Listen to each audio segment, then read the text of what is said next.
செய்திக்கு கொடுக்க முடியாது. இது வாக்கு தத்துவம் என்னன்னு சொன்னால், சாதாரணமான ஒரு மனுஷனை ஆண்டவர் அசாதாரணமான ஒரு மனுஷனாய் கர்த்தர் மாற்றுகிறார். நல்லா கவனிங்க. சில நேரங்களில் நீங்கள் பெரிய பெரிய பிஸ்னஸ் மேனை பார்த்தா கூட சரி, பெரிய பெரிய ஆட்களை பற்றி பார்த்தா கூட சரி, படித்தவர்களை விட படிக்காதவர்கள் அதிகமாக இருப்பாங்க. ஆனால் தேவ சமூகத்தில் தாழ்மையாக இருக்கிற ஒரு மனுஷனை கர்த்தர் உயர்த்தினதான ஒரு காரியம். யோசுவாவை குறித்து வேதம் எப்படியா சொல்லுகிறது? யோசுவாவின் புஸ்தகம் 1ஆம் அதிகாரம் 5ஆம் வசனத்தை வாசிக்கும் போது, நீ உயிரோடு இருக்கும் நாளெல்லாம், நல்ல கவனிங்க, கர்த்தருக்கு ஸ்தோத்திரம். அதுல முதல் வசனம் இப்படியா வாசிக்கிறோம். கர்த்தருடைய தாசனாகிய மோசே மரித்த பின்பு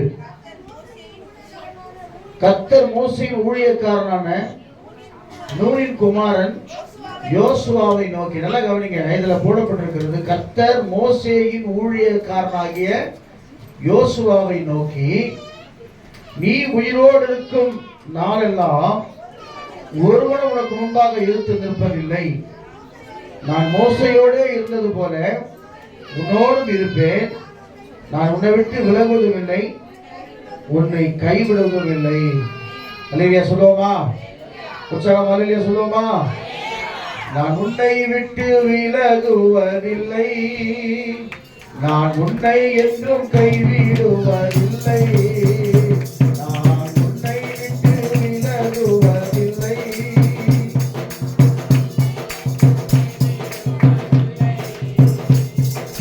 நான் உன்னை காக்கின்ற தேவன், கண்மணி போல் உன்னை காப்பேன்.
ஒன்று சாமுவேல் புத்தகம் 2ஆம் அதிகாரம் 8ஆம் வசனம் 10ஆம் வசனம் இப்படியா சொல்லுகிறது. வேகமா வாசிங்க. 1 சாமுவேல் புத்தகம் 2ஆம் அதிகாரம் 8ஆம் வசனத்தை வாசிக்கிறேன். அவர் சிறியவனை புழுதியில் இருந்து எளியவனை குப்பையிலிருந்து உயர்த்துகிறார். அவரை பிரபுக்களோடும் உட்காரவும் மகிமையுள்ள சிங்காசனத்தின் மேல் சுதந்திரம் கொள்ளவும் பண்ணுகிறார். போதும். கர்த்தருக்கு ஸ்தோத்திரம். நம்ம நினைக்கலாம், ஆண்டவரே நம்ம இப்படியா இருக்கிறோம். சில பேர் சொல்லுவாங்க, நான் சரியா படிக்கவே இல்லை, எப்படி என்னை கர்த்தர் உயர்த்துவாரு, நான் எதுக்குமே தகுதி இல்லாத ஒரு ஆள், எப்படி என்னை தகுதிப்படுத்துவார். நல்லா கவனிங்க கண்பானவர்களே, ஆண்டவர் அப்படிப்பட்ட ஒரு சூழ்நிலை. அதாவது மோசே மரித்து போறான். மரித்து போவதற்கு முன்பாக ஆண்டவர் இந்த யோசுவாவை தெரிந்து கொண்டார். நான் யோசனை பண்ணி பார்த்தேன், இப்போ மோசேக்கு அடுத்த ஸ்தானத்தில் ஒருத்தர் வரணும்னா அவனை போல ஒரு லெவல்ல அதே மாதிரி இருக்கணும். ஆனா இவன் யாருன்னு சொன்னா ஒரு யுத்த வீரன். யாத்திராமத்தின் புஸ்தகம் 17ஆம் அதிகாரத்துல 8, 9, 10 வாசிக்கும் போது வேதம் இப்படியா சொல்லுகிறது. ஒரு சில வசனங்களை நான் வாசித்து கடந்து போக விரும்புகிறேன். வேகமா வாசிங்க. கர்த்தருக்கு ஸ்தோத்திரம். யாத்திராமன் புஸ்தகத்துல 17ஆம் அதிகாரம் 8, 9, 10 வாசிக்கும் போது சீக்கிரம்.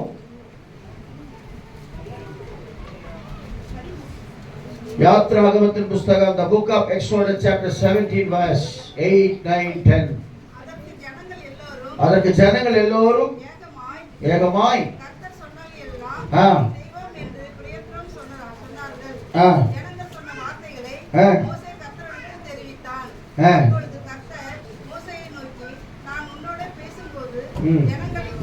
பத்தாம் வசனமா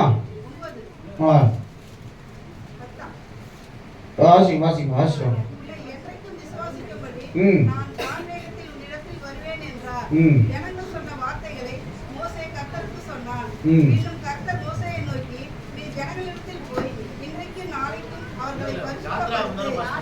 யாத்ராமம் வேற என்ன வச்சுக்க, அதான் புரியல எனக்கு. நானும் புரிகிறேன்.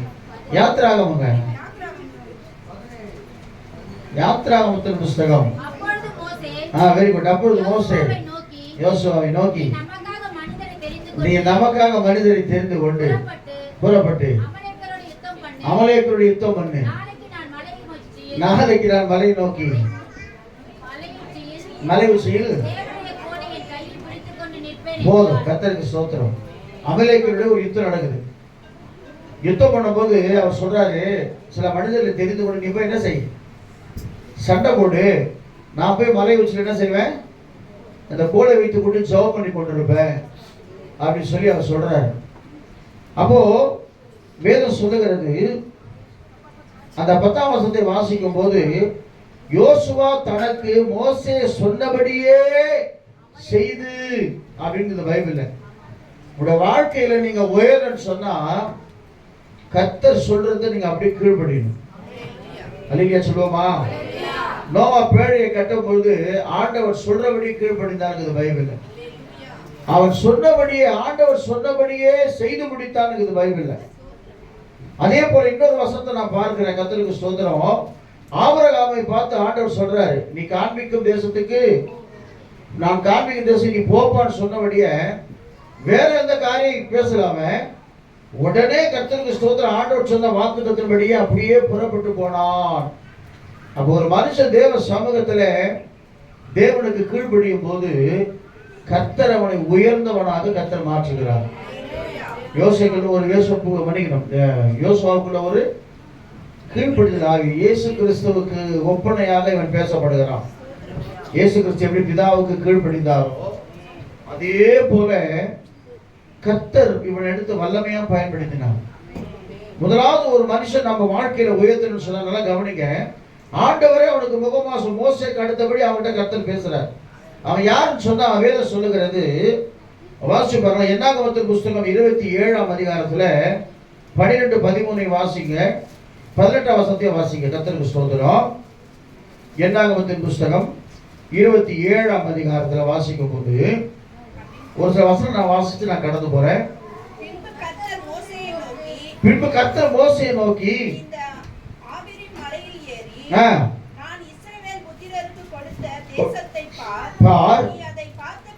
பார்த்த பின்பு ஆரோன் சேர்க்கப்படுவாய்.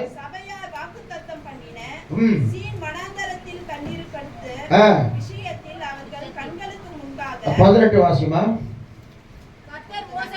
கர்த்தர் மோசேயை நோக்கி,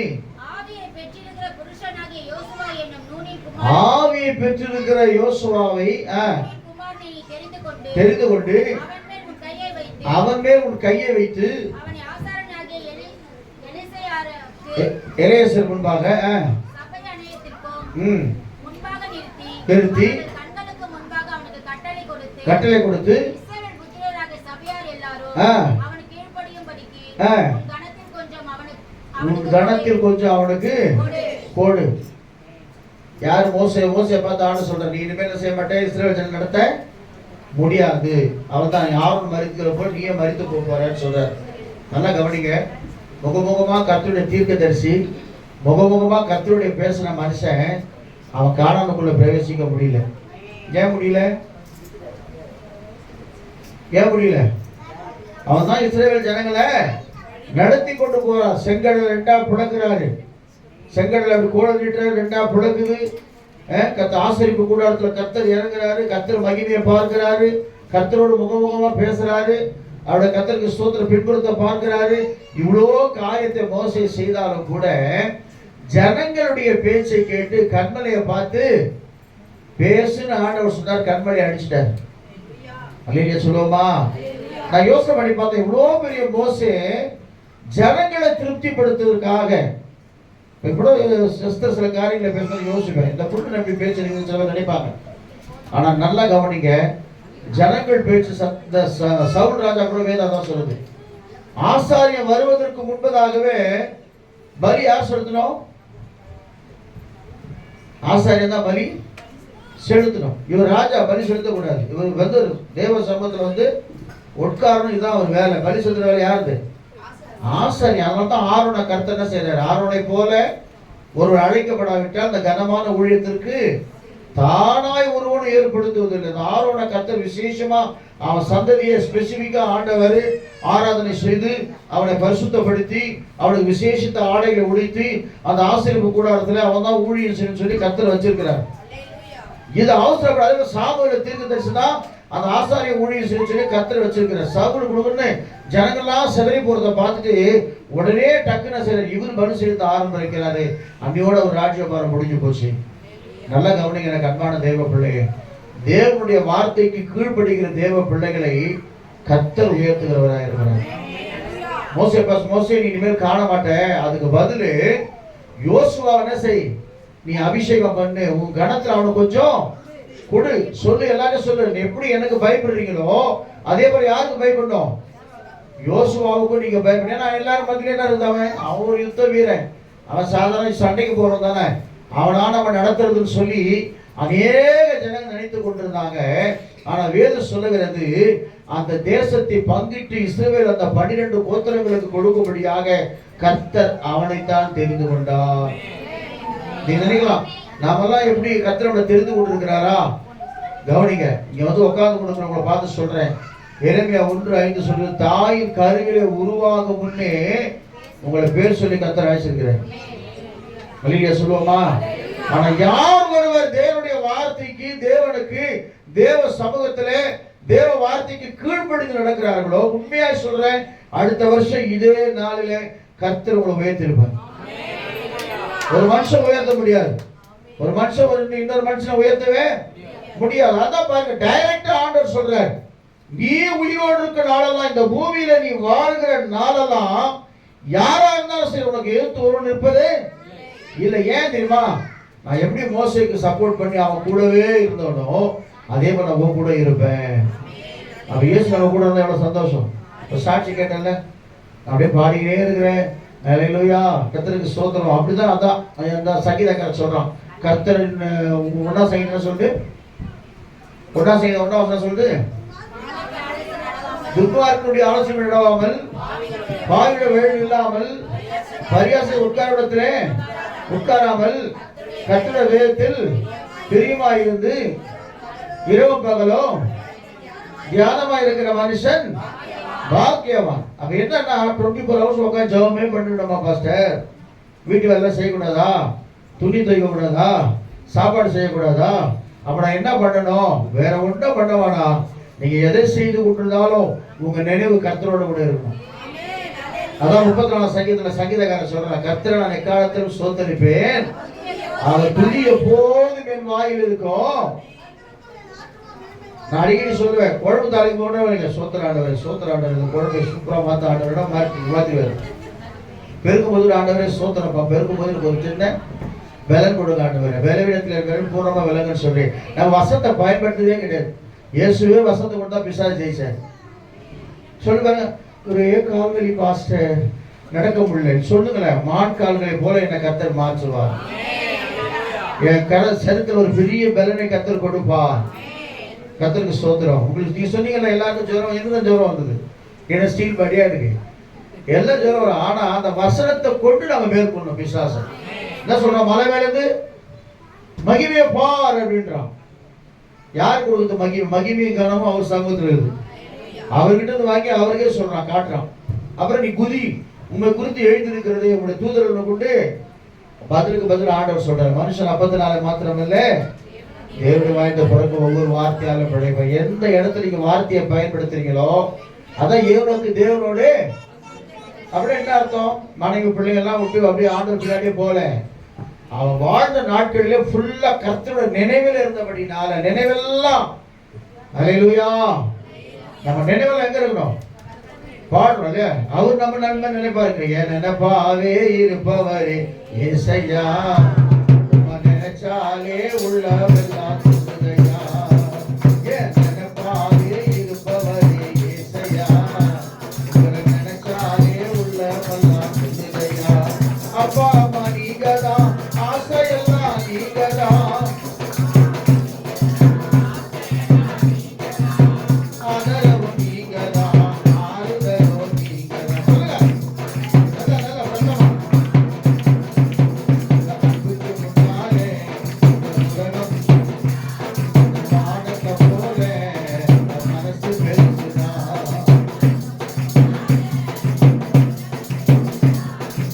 வானத்தை போல மனசு பெருசுதான். என் நினைப்பாவே இருப்பவரே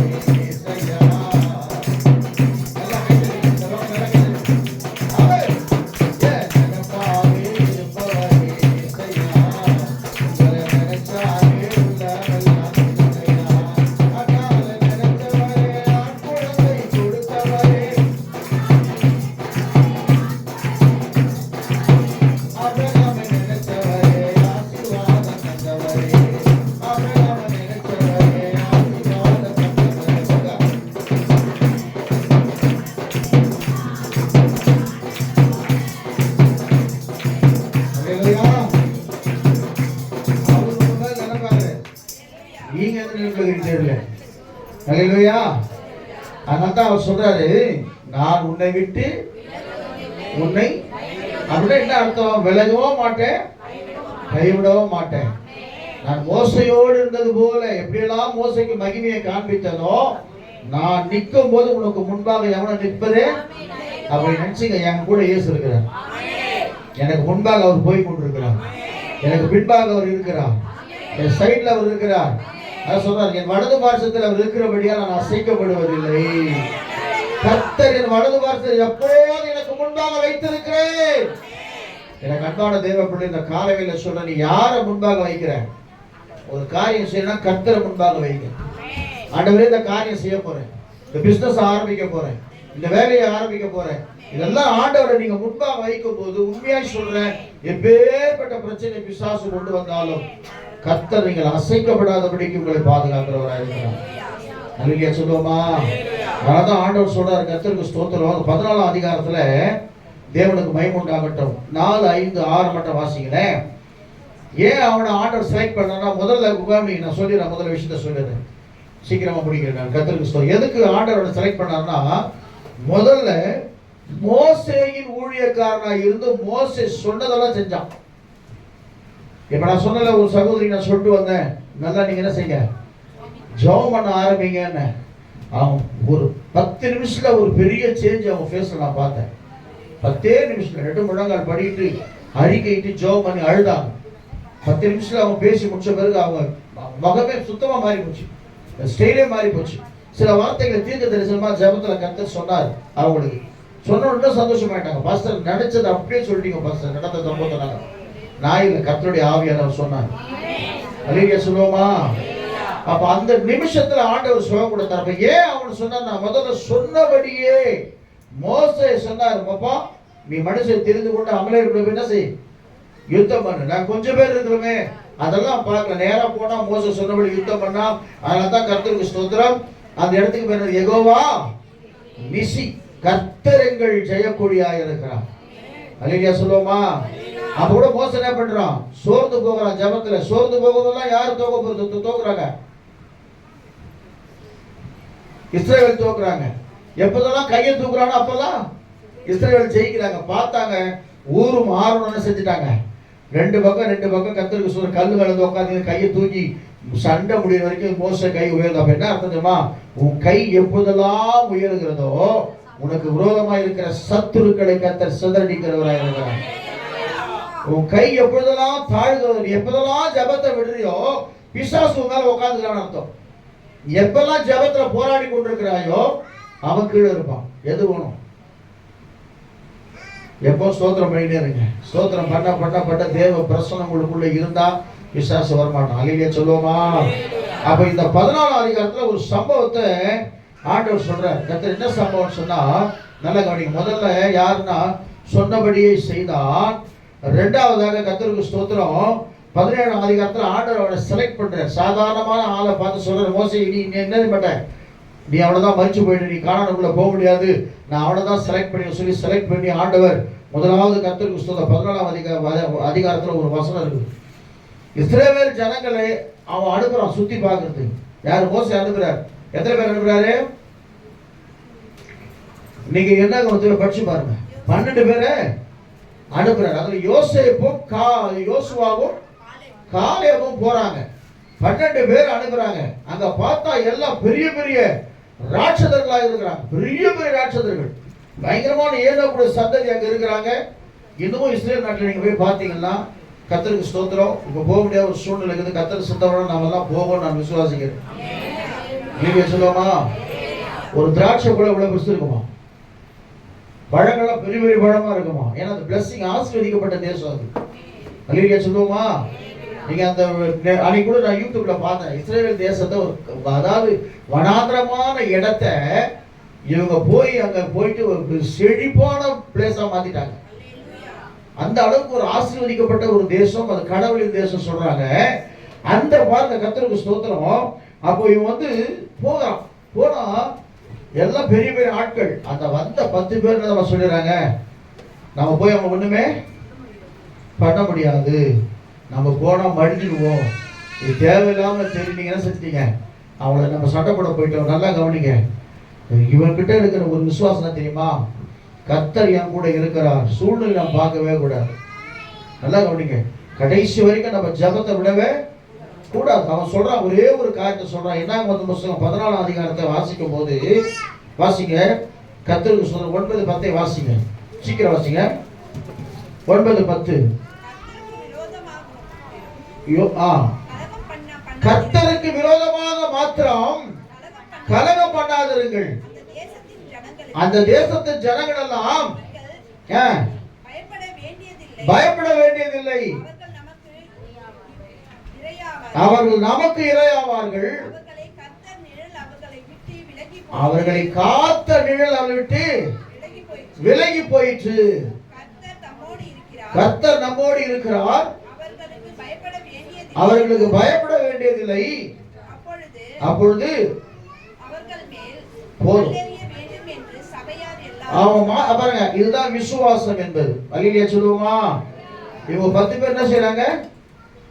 துர்ச்செய்தி சொல்றாங்க. உண்மையிலே சொல்றாங்க. அந்த மாதிரி நெகட்டிவா பேசுற ஆளுங்கிட்ட நீங்க ஃப்ரெண்ட்ஷிப் வச்சுக்காதீங்க. நீங்க ஒரு இருக்குன்னு வச்சுங்களேன், ஏதோ ஒரு பிரச்சனை வச்சுங்களேன், பிரச்சனை வந்துச்சா அவ்வளோதானா, அவ்வளோதான் முடிஞ்சு போச்சு, போ இனி நீ அவ்வளோதான் அவுட்டு. என்னது, சில பேர் ஹாஸ்பிட்டல் போய் ஜாப் பண்ணும்போது கூட என்ன சொல்லுவாங்க தெரியுமா? இப்படித்தான் நான் குடும்பத்துக்கு வந்துச்சு, பட்டுன்னு போயிட்டா இருந்தாங்க. அப்போ படுத்துக்கிற என்ன ஆகும்? அவனை போய் என்ன செய்யணும்? ஏப்பா இயேசு கிறிஸ்துவனை சுகமாக்குவார். 38 வருஷமா ஒருத்தன் படுத்து நான் அவனை சுகமாக்கினாரு. உன் டீப்பை கொடுக்குறதுக்கு அவர் எவ்வளோ நேரம் ஆகும் போகுது? நீ பாரு, அடுத்த வாரம் ஏந்து வந்து என் கூட பேச போறப்பார் அப்படின்னு ஒரு உற்சாகம் வரும். இது வந்து ஒருத்தர் கேன்சர் வந்தது, எவ்வளோ டைம் அவுட் ஆட்டாது விட்டு போய் நீ சொல்லியானா அவன் பாதி அவுட் ஆயிடுவான். நீ வரதுக்குள்ள காலி அவன். அது வந்து துர்ச்செய்தி. சும்மாவே பயப்படுத்து, சும்மாவே அலட்டுறது, சும்மா ஐயோ தெரியலையே அவள்தான் முடிஞ்சு பேசிடுவாங்க சில பேர். நேவர் அப்படிப்பட்ட ஆள் பட்டுன்னு போடணும். வரும்போதே பிரச்சனை, வரும்போதே போராட்டம், வரும்போதே அப்படிலாம் கிடையாது. கர்த்தர் எனக்காக யாவையும் செய்து முடிப்பார். நம்ம சொல்ற தேவனால கூடாத காரியம். அப்படி விசுவாசிக்கிற ஆள் மத்தியில இவங்க போறாங்க. 10 பேரும் சொல்றாங்க ஐயோ எப்போ நாங்க போனா காலி அவுட்டு சொத்துருவோம், தயவு செய்து போயிடாதீங்க, பெரிய பெரிய ஆள் தாங்க நம்மளை காலி பண்ணிடுவோம். அவர் சொல்றாரு கலகம் பண்ணாதீங்கடா, கர்த்தர் தேசம் நம்ம கொடுக்க போறாரு. ஏன் தெரியுமா? அவர்களை காத்த நிழல் அவங்க எப்படி போயிடுச்சு. ஏன்னா விசேஷித்த ஆவி அவங்களுக்குள்ள இருந்துச்சு. அதான் பரிசுத்த ஆவி பெற்ற ஜனங்களுக்கோ மற்றவர்களுக்கு உள்ள ஒரு வித்தியாசம். ஆவியினாலே எல்லாவற்றும் பகுத்தறிகிற காரியத்தை கர்த்தர் யோசுவாவுக்கு கொடுத்திருந்தார். அதனால ஜெபத்தை நீங்க என்ன செய்யுங்க, முதல்ல ஒரு பிரச்சனை வரும்போது முழங்கால் படிட்டு கர்த்தருக்கு ஸ்தோத்திரம் ஜெபித்து ஆண்டவரிடத்துல ஆலோசனை கேட்கிற பிள்ளையா இருங்க. ஒரு காரியத்தை ஆரம்பிக்கிறதுக்கு முன்பாக ஆண்டவரே நான் இந்த காரியத்தை செய்யலாமா செய்யக்கூடாதா. ரெண்டாவது பாருங்க, முதலாவது அவனுக்குள்ள அந்த விசுவாசம், அந்த வைராக்கியம் இருந்துச்சு. கர்த்தர் நிச்சயமா இந்த தேசத்தை நமக்கு கொடுப்பார். அதனால தான் ஆண்டவர் ஆல்ரெடி மோசேயை வந்து சொல்லி இவனை செலக்ட் பண்ணுன்னு சொல்றாரு. அப்புறம் ரெண்டாவது மூணாவது ஒரு காரியம் இருந்தது. முதல்ல காரியம் அவனுக்குள்ள இருந்துச்சுன்னா என்ன காரியம்? என்ன சொன்னேன்? சொன்னபடியே செய்தான், கீழ்ப்படுகிற ஒரு காரியம். ரெண்டாவது ஒரு காரியம் கர்த்தருக்கு ஸ்தோத்திரம், தேவனுக்கு மகிமை உண்டாவதாக, அந்த வைராக்கியம் அவனுக்குள்ள இருந்துச்சு. இல்லையா சொல்லுவோமா? நான் சொல்றேன் அடுத்த வருஷத்துக்குள்ள ஒரு 5-6 பேர் சொந்தமா இடம் வாங்கி வீடு கட்ட போறீங்க.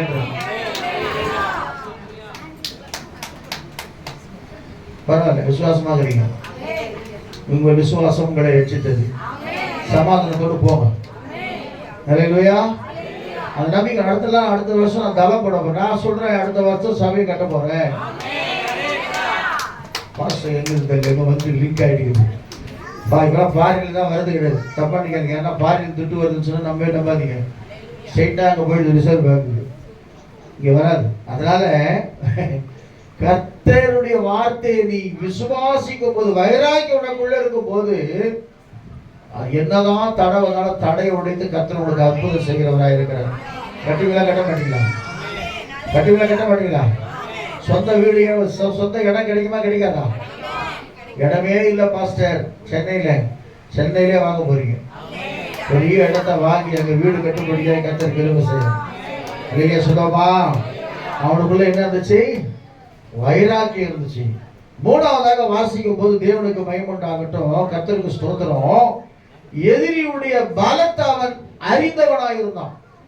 எதிரியுடைய பலம் இவர் முதல்ல அனுப்புறாரு. எங்க? எரிகோக்கு. எரிகோ பட்டணத்தை பிடிக்கிறதுக்காக முதல்ல யார்? அவர் 2 பேரும் அனுப்புறாரு. யாரு? மோசே அனுப்பிச்ச மாதிரியே யோசுவா அனுப்புறாரு. நீங்க ஆர்டர் சொல்றாரு. ஒருத்தன் கொள்ளையிட போனா முதல்ல அந்த வீட்டுல இருக்கிறவங்க என்ன செய்வான்? எங்க திருட ஒருத்தர் போறாங்க, நைட்டு நீங்க தூங்கி இருக்கிறீங்க, ஒரு திருட 5-6 பேர் வந்துட்டு என்ன பண்ணுவான்? முதல்ல சொல்லலாம் என்ன பண்ணுவாங்க அப்படின்னா ஒன்னும் வந்து முதல்ல கட்டாதபடி என்ன செய்வான்? பின்னாடி கையெல்லாம் கட்டி சேரோட கட்டி வாயில என்ன செய்வான்? துணியெல்லாம் கத்த முடியாதபடி உன்னை காலி பண்ணிட்டு தான் உள்ள போய் கை வைப்பான். உன்னை அப்படியே விட்டு போய் திருடுனா நீங்க சும்மா இருக்கீங்களா? கத்தி ஐயோ திருட திருட விடாங்க பிடிங்க கிடைங்க கத்தி கத்தி கூட்டுறீங்க இல்லையா? அப்ப ஆர்டர் சொல்ற ஒரு பலவான நீ போய் காலி பண்ணா முதல்ல அவன் என்ன செய்யணும்? கட்டணும். இயேசு கிறிஸ்து சொல்லி இருக்கிறார். நமக்கு யாரு முன்னாடி நமக்கு பலவானா இருக்கிறது? நம்ம யாருங்க போராட்டம்? நம்ம யாருங்க அடிக்கடி டிஸ்டர்ப் பண்றது? பிசாசு. பிசாசு என்ன செய்யறான்? போராடி கொண்டிருக்கிறான். அவனை கட்டுறதுக்கு ஒரே ஒரு ஆயுதம் என்ன தெரியுமா? ஜெபம் தான். நீ ஜெபத்துல முழங்கால் படிட்டு அது பகலோ இரவோ தேவ சமூகத்துல கைகளை உயர்த்தி நீ ஜெபிக்கும் போது அவனை கட்டுப்படியான அதிகாரத்தை கர்த்தர் கொடுப்பார். நீங்க சொல்லுவோமா? ஒரு மந்திரவாதி சொன்னார், எஸ்தர் என்ற பொண்ணுக்கு வந்து சூனியம் பண்றதுக்காக பிசாசு அனுப்பிச்சாராம். அந்த முடியை போயிட்டு அவங்க ஃப்ரெண்டே எடுத்து போய் கொடுத்துருக்குது. அந்த பொண்ணுடைய ஃப்ரெண்டை எடுத்து போய் முடியாது. ஃப்ரெண்டோட உசாருங்க போய் முடி எடுத்து போய் கொடுத்துட்டு காலடி மண் எடுத்து போய் கொடுத்துட்டு போய் சூனியம் பண்றாரா. அப்ப இந்த பிசாசு நேரா போதும் நடந்த சம்பவம். அவர் பெரிய சாட்சி, அவர் பெரிய மந்திரவாதி, அவர் இருந்தவர் ரட்சிக்கப்பட்டார். அப்ப அனுப்புறாரா. அனுப்புனா இந்த பொண்ணு நைட்ல எழுந்து ஜெபிக்கிற பழக்கம் இருக்குதான். முழங்கால் படிக்கிட்டு அந்த பொண்ணு ஜெபிக்குதான். அந்த பொண்ணை சுத்தி ஒரு அக்கினி அப்படியே எரிந்து கொண்டுச்சான். பிசாசு போயிட்டு திரும்பி சொன்னா, ஐயோ என்ன அந்த பொண்ணால தொட முடியல, அவளை சுத்தி அக்கினி பற்றி எரிந்து கொண்டு இருக்கிறது. இவருக்கு ஆச்சரியமா, என்னடா நம்ம பெரிய பிசாசு அனுப்பிச்சு வச்சோம், அக்கினி பற்றி எரியுதா அப்படின்னு சொல்லி கடைசி அந்த பொண்ணை காலி பண்றதுக்கு எலுமிச்சை பழமோ ஏதோ ஒன்று மந்திரிச்சு உருட்டி அனுப்பிச்சாராம். அப்படி அனுப்பும் போது அந்த ரூம்ல ஒரு பெரிய ஒளி வந்து உள்ள இறங்கிச்சு. கர்த்தருக்கு ஸ்தோத்திரம். அப்பதான் அவரே சொன்னாரா, என் பிள்ளைய அழிக்க நீ இவ்வளவு ட்ரை பண்றியா அப்படின்னு சொல்லி பேசணுன்னே. அப்பதான் அவர் பார்த்தா இயேசு கிறிஸ்துடைய சிலுவையில் அறையப்பட்ட அந்த காட்சியை பார்த்த உடனே, ஓ இதை விட ஒரு பெரிய தெய்வம் இந்த உலகத்துல இருக்குதான்னு சொல்லி அன்னைக்கே தூக்கி போயிட்டு ஆத்துல போயிட்டு அவர் மந்திரம் எல்லாத்தையும் குட்டிச்சாத்த எல்லாத்தையும் தூக்கி போட்டு இயேசு தன்னை ஒப்பு கொடுத்துருக்கிறார். வெளியே சொல்லுவோமா, ஆண்டவரால கூடாத காரியம் உலகத்துல ஒண்ணுமே இல்ல. அவர் வேவு பார்க்க அனுப்புறார். 2 பேர் போறாங்க. 2 பேர் போயிட்டு இப்போ அந்த இடத்த கொள்ளையிடம்னா, நீங்க நல்லா கவனிங்க, எல்லா நாட்டிற்கும் உளவாளிகள் இருக்க மாட்டாங்க. இப்போ ஒரு சம்பவம் நமக்கு நம்ம நாட்டில் நடக்க போகுதுன்னா கண்டிப்பா மெசேஜ் நமக்கு வரும். அந்த முதலமைச்சருக்கோ இல்லை அந்த உளவுத்துறைக்கோ ஏதோ ஒரு மெசேஜ் வரும். பிரைம் மினிஸ்டருக்கு இது மாதிரி நடக்கும் போது கொஞ்சம் ஜாக்கிரதையாக சொல்ல முடியாது. ஏன்னா ஒவ்வொரு நாட்டிலையும் அந்த நாட்டை சேர்ந்த உளவுகாலிகள் இருப்பாங்க, தேடி நீ கண்டுபிடிக்க முடியாது. அந்த மாதிரி அனுப்புறார். அனுப்பும் போது அந்த ஒரு வேசி, அந்த அம்மா யார் அவங்க, ராபா இருக்கிற வேசி, அவங்கள ஒழிக்க வச்சுட்டு திரும்பி வரும்போது சொல்றாங்க, ஐயா நீங்க ஒரு வார்த்தை சொல்றாங்க, அவங்க உங்களோடு கூட கர்த்தர் இருக்கிறது நாங்க கேள்விப்பட்டோம். உங்களுக்காக கர்த்தர் செங்கடலை பிளந்து அந்த எகிப்து ஜனங்களெல்லாம் சாகடிச்சது தெரியும். உங்க கூட இருந்து ஆண்டவர் அற்புதம் பண்றதெல்லாம் எனக்கு தெரியும். அதனால எங்க உள்ளவெல்லாம் கரைஞ்சு போயிருக்குது அப்படின்னு சொன்ன உடனே இதை போய் அப்படியே ஸ்டேட்மெண்ட் அங்க போய் சொல்றாங்க. அப்ப என்ன அர்த்தம்னா, ஏற்கனவே இஸ்ரேல் ஜனங்களை கொடுத்து பயம் அவங்களுக்கு என்ன ஆயிடுச்சு, வந்துடுச்சு. அவங்க வந்தா நம்ம சாகடிச்சிட்டோம்னு ஒரு பயம் வந்து போச்சு. அப்பதான் கர்த்தருக்கு ஸ்தோத்திரம், யோசுவா ஒரு காரியத்தை பண்றார். அந்த அலங்கத்தை முழுவதும் செய்யறாரு, சுற்றி வர செய்யறார். ஜெபத்தோட சுத்தி வாருங்க, எதுவுமே பேசாதீங்க. நான் ஆர்ப்பரிங்கன்னு சொல்ல பொழுது நீங்க ஆர்ப்பரிங்க, அந்த அலங்க என்ன செய்யும், தானா இடிந்து விழும் சொல்லி கர்த்தர் சொல்றாரு. நல்லா கவனிங்க, இந்த சாது நமக்குள்ள இருக்கணும். எப்போ பேசணுமோ அப்ப பேசணும், எப்போ அமைதியா இருக்கணுமோ அப்ப அமைதியா இருக்கணும், எப்போ ஜெபம் பண்ணணுமோ அப்ப ஜெபம் பண்ணணும், எப்போ பாடணுமோ அப்ப பாடணும், எப்போ தூங்கணுமோ அப்போ தூங்கணும். நான் போய் ஒரு பாஸ்டர் கேட்டேன், ஐயா ஜெபம் அதிகாலையில ஜெபிக்கணுமா, நைட்ல ஜெபிக்கணுமா, பகல்ல ஜெபிக்கணுமான்னு கேட்டேன். அவர்தான் சொன்னார் ஒரு வார்த்தை, நீ எப்போ வேணா ஜெபம் பண்ணு, உனக்கு பசி எடுக்கும்போது எப்போ வேணா சாப்பிடு, தூக்கம் வரும்போது தாராளமா தூங்கு, ஜெபம் எப்பெல்லாம் கர்த்தர் பண்ண சொல்ல அப்பெல்லாம் ஜெபம் பண்ணு. இது ஈஸியா இல்லை?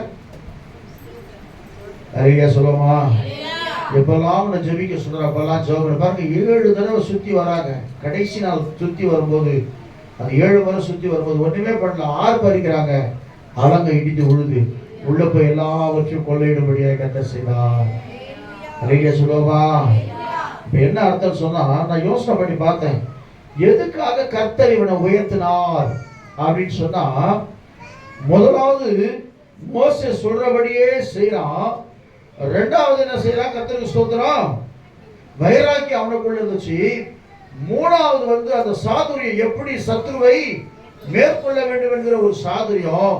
4வதாக ஒரு காரியம், முக்கியமான காரியம், ஜனங்களை பரிசுத்தப்படுத்தினான். அல்லேலூயா சொல்லுவோமா. யோசுவா புஸ்தகம் 3ஆம் அதிகாரம் 5ஆம் வசனத்துல ஆண்டவர் சொல்லிட்டாரு, பெரிய யோர்தானை கடக்க போறப்பா, நீ யோர்தானை கடக்கும் போது சாதாரணமா கடக்க கூடாது, அந்த உடன்படிக்கை பெட்டியை சுமக்கிற ஆசாரியர்கள் பரிசுத்தமா இருக்க வேண்டும். அல்லேலூயா சொல்லுவோமா. இப்ப ராமோஜன் எடுக்க போறோம், பரிசுத்தம் இல்லாமல் ஒருவனும் கர்த்தரை, தயவு செய்து சொல்றேன், ஒருவேளை தெரிஞ்சோ தெரியாமலையோ சிகரெட் குடிச்சிட்டு தண்ணி அடிச்சிட்டு அப்படி பண்ணிட்டு இப்படி பண்ணிட்டு கர்த்தருக்கு ஸ்தோத்திரம். நம்ம சபையில ஒரு அம்மா இருந்தாங்க, மூக்கு பொடி போட்டுட்டே இருப்பாங்க. சொல்லிட்டு இப்படியே ராபத்தை மூக்கு பொடி போட மூக்கே இருக்காது உங்ககிட்ட விட்டாங்க. அந்த பழக்கத்தை அவங்க அப்பவே மூக்கு பொடி போடுறதுக்கு மூக்கே இருக்காது, எங்க போடும் பொடிய வச்சு சரு சரு வச்சு கிடக்கும். ஆனா ராமோஜனம் இதெல்லாம் துணிகரமான காரியம். ஏன் சொல்ல தெரியுமா? அந்த யோர்தானை நீ கடக்கிறேன்னு சொன்னா, யோர்தான் பின்னிட்டு திரும்பி உன் மேல வரக்கூடாதுன்னு சொன்னா, உன் வாழ்க்கையில பரிசுத்தம் தேவை. ஆண்டவர் பரிசுத்தம் உள்ள தேவன். அவரை போல பரிசுத்தம் உள்ள தேவன் உலகத்துல ஒருவர் இல்லை. அவர் சொல்றாரு பாரு பிசாசு, ஆண்டவரே காலம் வருமுன் என்னை வேதனைப்படுத்த நீங்க வந்துட்டீங்களா? லேகியோன் 6000 பிசாசு அவன் உள்ள இருக்குது.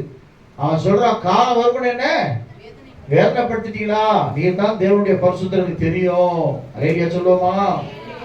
தேவதூதர் இவங்க என்ன பண்றாங்க? பரிசுத்தர் பரிசுத்தர் பரிசுத்தர் என்று இரவும் பகலும் 24 மணி நேரமும் ஆண்டவர் ஆணையத்துக் கொண்டிருக்கிறாங்க. அலேலியா சொல்லுவோமா? காலையும் மாலையும் வேளையும் கர்த்தரை கருத்துடன் பாடிடுமே. காலையும் மாலையும் வேளையும் கர்த்தரை கருத்துடன் பாடிடுமே. பரிசுத்தர் பரிசுத்தர் பரிசுத்தர் என தூதர்.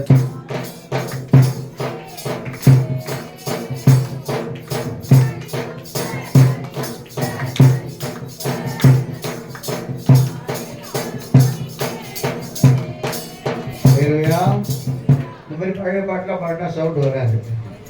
என் நினைப்பாகவே இருக்கிறீங்க ஏசப்பா டுன்னு பாட்டு கூட எல்லாம் அப்படிதான் விரும்புது. ஸ்தோத்திர பாட்டு வந்ததுல இப்போ என்ன பாடுது? ஆராய்ச்சி பாடு, ஹார்ட் அட்டாக் வராது. கத்தரை நீ பாடு, சர்க்கரை வராது. பாடு. இது என்ன பாட்டு தெரியுமா? கத்தர் என் வெளிச்சம், ஜீவனின் பலனும், கிருபையால் ரட்சிக்குமானா. கத்தர் என் வெளிச்சம், ஜீவனின் பலனும், கிருபையால் ரட்சிக்குமானா. அஞ்சிடாமல் கலங்காமல் பயமின்றி திகிலின்றி அனுதினம் வாழ்ந்திடுவே.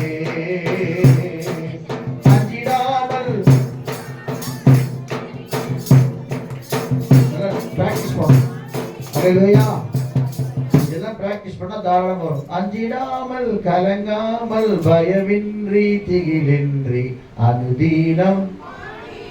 அவர் என்ன காலை மாறி நீ கர்த்தரை துதிக்கும் போது அஞ்ச மாட்டேன், பயப்பட மாட்டேன், கலங்க மாட்டேன், திகில் வந்தா கூட என்ன செய்ய மாட்டேன், திகைக்க மாட்டேன். திகைக்காம ஆண்டவரை ஆராதிக்கிற தெய்வ பிள்ளையா உன்னை கர்த்தர் மாற்றுவார். அலேலியா சொல்லுவோமா? அப்ப ஆண்டவர் நீங்க சொல்றாரு, வாசிங்க யோசுவா புஸ்தகம் 3ஆம் அதிகாரம் 5, 6, 7 வாசிங்க. யோசுவா ஜனங்களை நோக்கி, இன்றைக்கு உங்களை பரிசுத்தம் பண்ணிக் கொள்ளுங்கள், நாளைக்கு கர்த்தர் உங்கள் நடுவிலே உங்க வாழ்க்கையில அற்புதம் நடக்குமா நடக்காதான்னு சொல்லி கலை கொடுக்கிற தேவ பிள்ளையே, இன்றைக்கு உன்னை பரிசுத்தம் பண்ணிக்கொள், நாளைக்கு தானாவே அற்புதம் நடக்கும். அலையா சொல்லுமா? வாயின் வார்த்தைகள் பரிசுத்தமாக இருக்கும்படியாக, இருதயத்தின் நினைவுகள் பரிசுத்தமாக இருக்கும்படியாக, நம்முடைய சிந்தனைகள் பரிசுத்தமாக இருக்கும்படியாக நாம பண்ணோம்னா ஆண்டவர் தானாவே அற்புதத்தை செய்வார்.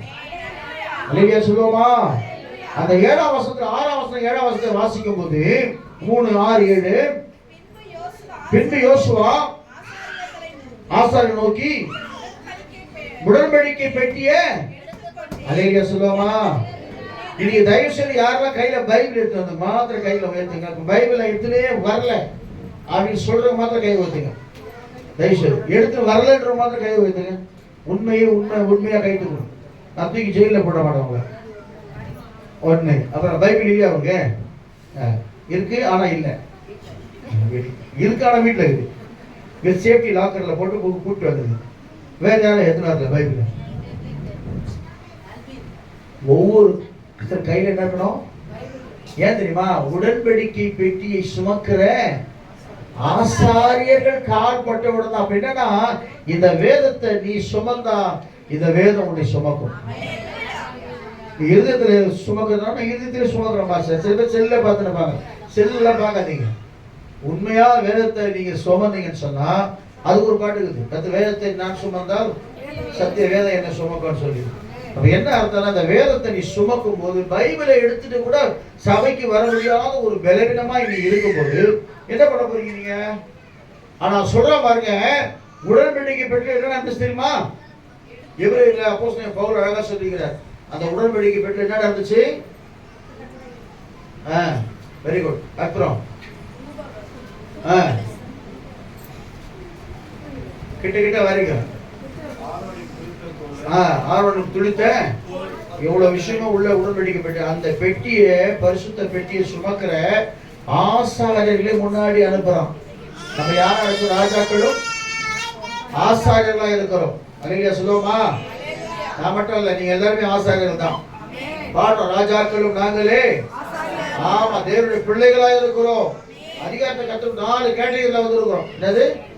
அந்த காலத்திலிருந்து ஆச்சரியமான ஒளிக்கு அழைத்தவர் வரவழைத்த புண்ணியங்கள் அறிவிக்கப்படி தெரிந்து கொள்ளப்பட்ட சந்ததியும் ராஜரீக ஆசாரிய கூட்டமாயும் பரிசுத்த ஜாதியாயும் அவருக்கு சொந்தமான ஜனமா இருக்கிறீங்க. நீங்க இனிமேல் யார் உங்களுக்கு சொந்தம்? கர்த்தர் தான். இயேசுநாதர் தான் உங்களுக்கு சொந்தம். அப்பான்னு கூப்பிட்டாலும் சரி, அம்மானு கூப்பிட்டாலும் சரி, தாத்தானு கூப்பிட்டாலும் சரி, மாமானு கூப்பிட்டாலும் சரி, இயேசு தான் உனக்கு சொந்தம். சொல்லுங்க, அப்பான்னு கூப்பிடத்தான் ஆசை. அப்பான்னு கூப்பிடவான்னு கேட்காது, அப்பான்னு கூப்பிடு. ஏசப்பான்னு கூப்பிடும் போது இறங்கி வந்துடுவார். கண்ணீரை துடைக்கிற தேவன். அல்லேலூயா சொல்லுவோமா? ஆமா, கருவில் சுமந்தது தாயா இருந்தாலும் அவங்க தாங்கி ஏந்தி சுமந்து தப்பி வைக்கிறவர் இயேசு கிறிஸ்து. அம்மா பெத்துட்டு 10 மாசம் சுமந்து நம்ம பெத்துட்டாங்க. அதுக்கப்புறம் நம்ம வளர்ந்தது இந்த வயசு வரைக்கும் நம்ம பாதுகாக்கிறது கர்த்தர் தான். எவ்வளோ இடங்களுக்கு போறோம். அதான் சொல்றார், நீ போகும் இடமெல்லாம் உன் தேவனாகிய கர்த்தர் உன்னோடு இருக்கிற. அவன் பயந்துட்டான். ஐயோ, நான் சாதாரணமான ஆளு, இந்த இஸ்ரவேல் ஜனங்களை எப்படி நடத்த முடியும்? பயந்து போய் ஏன் முகம் குப்புற நீ விழுந்து கிடக்கிற? பலம் கொண்டு திடமனதாயினும் நான் உனக்கு கட்டளவில்லையா? நீ போகும் இடமெல்லாம் உன் தேவனாகிய கர்த்தர் உன்னோடு கூட இருக்கிறார். அப்படின்னா என்னன்னா 24 hours நீ வாழ்கிற வரைக்கும் கர்த்தர் உன்னோட பிரிய மாட்டார். நீயா பிரிஞ்சாதான் சரி, அவரோட பிரிகிற தேவன் அல்ல. அப்பதான் சொல்றாரு, உங்களை பரிசுத்தம் பண்ணிக் கொள்ளுங்கள், நாளைக்கு கர்த்தர் அற்புதங்களை செய்வார்னு சொல்லிட்டு அந்த 7ஆம் வசனத்தை வாசிங்களே, ரொம்ப பிடிச்ச வசனம். கர்த்தர் யோசுவாவை நோக்கி, நான் மோசையோடு இருந்தது, அடிக்கடி உறுதிப்படுத்த, நான் மோசையோடு இருந்தது போல உன்னோடும் இருக்கிறேன் அறியபடிக்கு. ஆமென். அல்லேலூயா சொல்லுவோமா? இன்னைக்கு நான் உன்னை மேன்மைப்படுத்த போறேன். நீ யாருன்னு எல்லாருக்கும் தெரிய போகுது, அது வரைக்கும் தெரியாது. அல்லேலூயா சொல்லுவோமா? ஒரு சில நேரத்தில் அந்த பாஸ்டர்ஸ் ஃபெலோஷிப்ல கூட நான் என்ன பண்ணி தெரியுமா? ஒரு சில பாஸ்டர்ஸ் அமைதியாக உட்காந்துருப்பாங்க. அவங்ககிட்ட மைக் கொடுக்கும்போது தான் தெரியும் அவங்களுக்குள்ள என்ன கிருபை இருக்குது. சில பேர் நல்லா ஜெபம் நடத்துவாங்க, சில பேர் நல்லா வொர்ஷிப் பண்ணுவாங்க, சில பேர் நல்லா மெசேஜ் கொடுப்பாங்க, சில பேர் நல்லா அழகாக. அப்போதான் நான் யோசனை பண்ணேன், கொடுத்தா பாட்டு சும்மா சில பேர் அருமையாக பாடுவாங்க. அப்போ தான் நம்ம செலக்ட் பண்ணுவோம். அந்த மாதிரி உங்களுக்குள்ள எல்லாமே இருக்குது. ஒரு நாள் வரும், ஆண்டவர் உங்களை செலக்ட் பண்ணி மேன்மைப்படுத்துகிற காரியம். அப்போ ஆண்டவர் மேன்மைப்படுத்த போறாரு இல்லையா? பக்கத்தில் பார்த்து சொல்லுங்க, உங்களை கர்த்தர் மேன்மைப்படுத்த போறாரு. கர்த்தர் உங்களை மேன்மைப்படுத்த போறாரு. சொல்லுவோமா? எப்படி நம்ம மேன்மைப்படுத்தினார் ஆண்டவர்? சரித்திரத்தில் இருக்குது, நீங்க வேணா செக் பண்ணி பாருங்க. வரலாற்று ஆராய்ச்சியாளர் சொல்றாங்க, ஒரு நாள் பூமியும் சந்திரனும் நின்னுச்சாம். எப்படி? பூமியும், வாசிச்சு பாருங்க 10ஆம் அதிகாரமா? ஸ்தோத்திரம் தேவனுக்கு. யோசுவாவின் புஸ்தகத்துல அவன் என்ன ஆவான்னு நினைக்கிறேன். கர்த்தருக்கு ஸ்தோத்திரம்.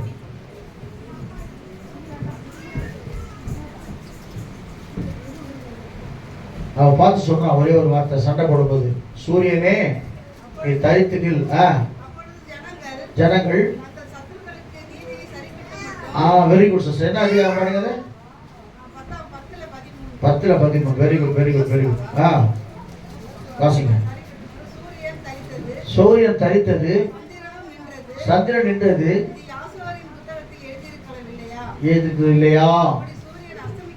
அஸ்தமிக்க ஒரு பகல் முழுவதும் நடுவானத்தில் நின்றது. அல்லேலூயா சொல்லுவோமா? நம்ம சொன்னா நிக்குமா? யார் சொல்ல நின்னுச்சு? இறையாதே அமைதலாயிரம் சொன்னாரு இயேசு கிறிஸ்து. நின்னுச்சு சைலண்டா. காட்சியை கடையில பார்த்து அதட்டினாரு.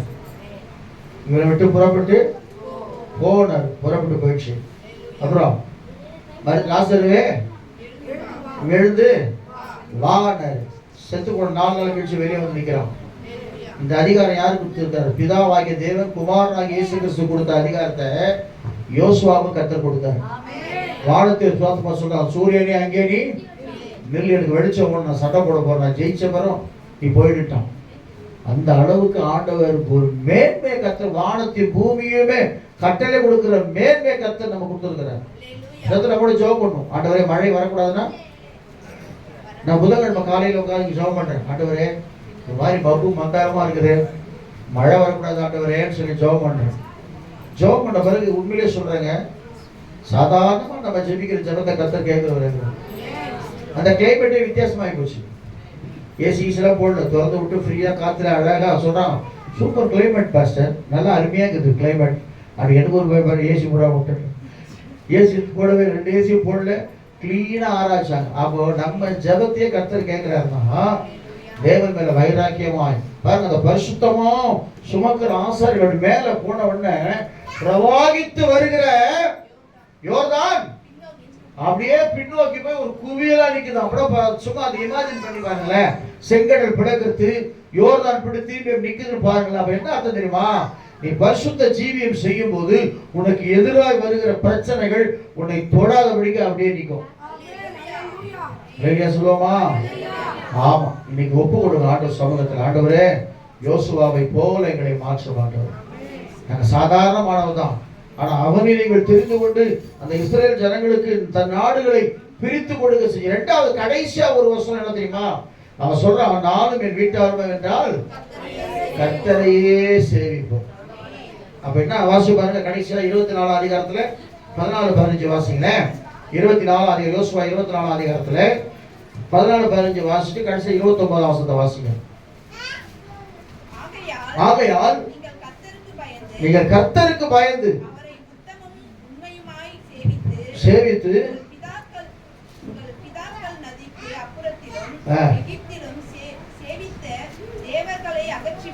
அகற்றிவிட்டு கர்த்தரையே சேவியுங்கள்.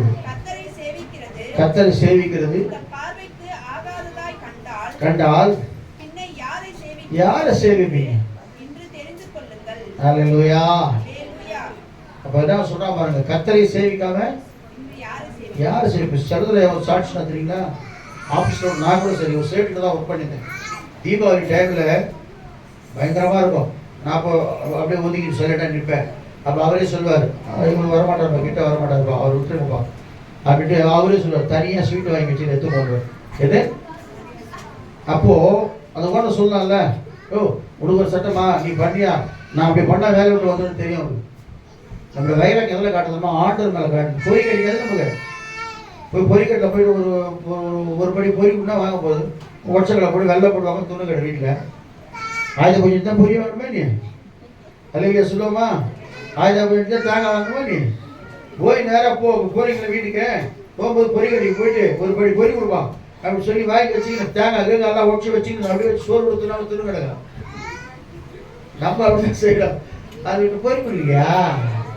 பொறி குடிக்கல போய் பார்ப்பான், இதுவே பொறிக்கிறாங்க அவங்க. அதனால நானும் என் வீட்டாரும் என்றால் கர்த்தரையே சேவிப்போம். அவர் தான் நாங்கள் சேவிப்போம். உண்மை அல்லாமல் உண்மை அல்லாமல்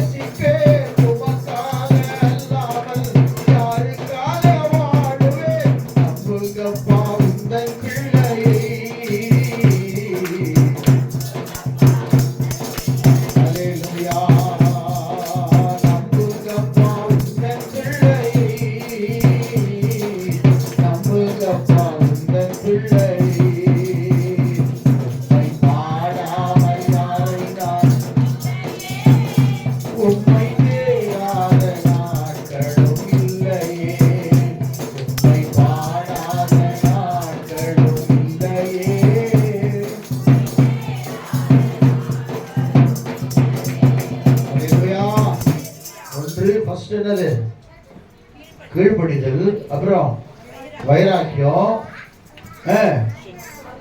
பரிசுத்தம், கடைசியில கர்த்தரையே நம்புவது. இந்த 4 காரியம் இருந்தா அதையே நீங்க ஃபாலோ பண்ணுங்க. அடுத்த வருஷத்துக்குள்ள கர்த்தர் உங்களை எல்லாருக்கும் முன்பாக மேன்மைப்படுத்தி இருப்பார். சாதாரணமா இந்த யோசுவாவை கர்த்தர் உயர்த்தினார். பாவத்துக்கு விரோதமா ஜீவித்தான். அவர்கிட்ட இசையில போயிட்டு ஒரு சால்வை எடுத்தான். அவனை தூக்கி பயங்கரமான நியாயத்திற்கு கொடுத்தார் யோசுவா. இயேசு சீக்கிரம் நியாயத்திற்கு கொடுக்கும்படியாக வரப்போகிறான். பயந்து இருக்குங்க. சும்மா இயேசு கிறிஸ்து வர சும்மா சொல்லிட்டு இருக்கிறாங்க. இஷ்டம் போல ஜீவிக்காதபடிக்கு இயேசுக்காக ஜீவிப்போம். கர்த்தர் நம்மை ஆஸ்வதிக்கிறவராக இருக்கிறார். ஆஸ்வதிக்கப்படுதான விளைக்க நம்ம எல்லாம் கர்த்தரை ஸ்தோத்திரம் பண்ணுவோமா? கர்த்தர் எல்லா தடைகளை உடைத்து அற்புதங்களை செய்யும்படியாக ஸ்தோத்திரம் பண்ணுவோமா? நம்முடைய பிதாவாகிய தேவனை ஸ்தோத்திரம் பண்ணுவோம். குமாரனாகிய ஸ்ரீ ஸ்தோத்திரம் பண்ணுவோம்.